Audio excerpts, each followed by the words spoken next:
So may tatlo po kaming hawak na farm ng San Isidro Labrador Forest Farmland. Ito po yung New Greenland BEC at saka yung Sitio Bacal BEC Sulyap ng Pag-asa.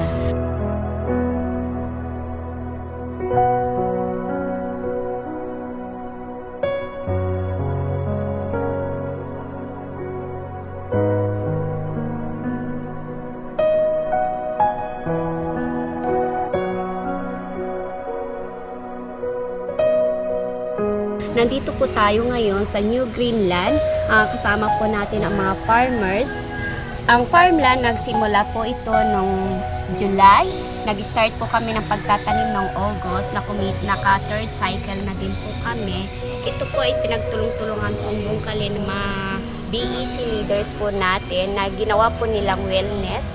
Hindi po as in hindi lang sa pagka-religyoso sila, kundi pwede din sila sa mga services or pagtulong sa mga community leaders. Lahat po ng nila, hindi po sila nag-a-after kung ano man ang mayroon, kundi ito po ay tinutulong po nila din sa mga community po nila. Ngayon na pagsama-sama po nila ngayon, medyo may kita na din po sila pero hindi po nila kinuha, kundi dinunit po nila sa simbahan lahat po ng napagkakitaan po nila. Ngayon, ang pondo po is nasa simbahan, pang community din po nila. Kasi itong farm na po ito is part din po ito ng social action sa services. So, ang social action, may mga committee po dito na ang disasters. So, ibig sabihin din po, ito din, pwede din po natin gamitin pang disasters.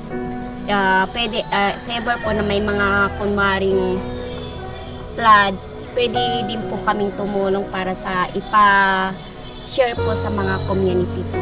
Then, ngayon po, ang social action din po, bali nag-i-invest din po ngayon ng EEP para sa educational ng mga bata. So, nag-i-invest po kami ngayon ng mga fundraising para kumita po na may maitulong po sa mga bata para sa kanilang pag-aaral.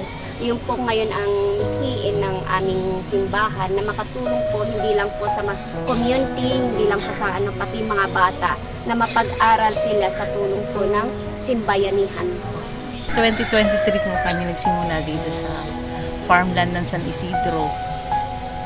Tapos nagkaroon po namin na kadalawang na rin po kami pagbebenta. Kasi nagsimula kami sa pagtatanim ng mga karamihan kangkong, tapos yung saludot, yung nakaraan palaya. Ito yung mga namin mga tinanim. Tapos binibenta rin po namin to kapag may mga umu-order, nag-harvest po kami sa umaga para ang iba na maibenta na ibinibenta namin. Kami din mismo bibili rin kami sa sarili namin tinitinda para meron po kami mga pondo dito sa community, dito sa aming farm, para din po napupunta rin ito sa simbahan. Parang tulong na rin po namin ito para sa simbahan. Mga coordinator ang karamihan na nandito. Bali ako yung cluster head ng cluster A. May 7 akong area na hinahawakang mga coordinator. Ito yung mga kasama ko dito sa plot na to. Ito bali yung plot na ito. Ito yung sa amin. Naka-assign po ito sa amin. Kaya pagting araw-araw nandito kami, parang exercise na rin namin. Minsan 2 hours lang naman kami dito. Pagkatapos namin dito, doon na kami sa bahay naman.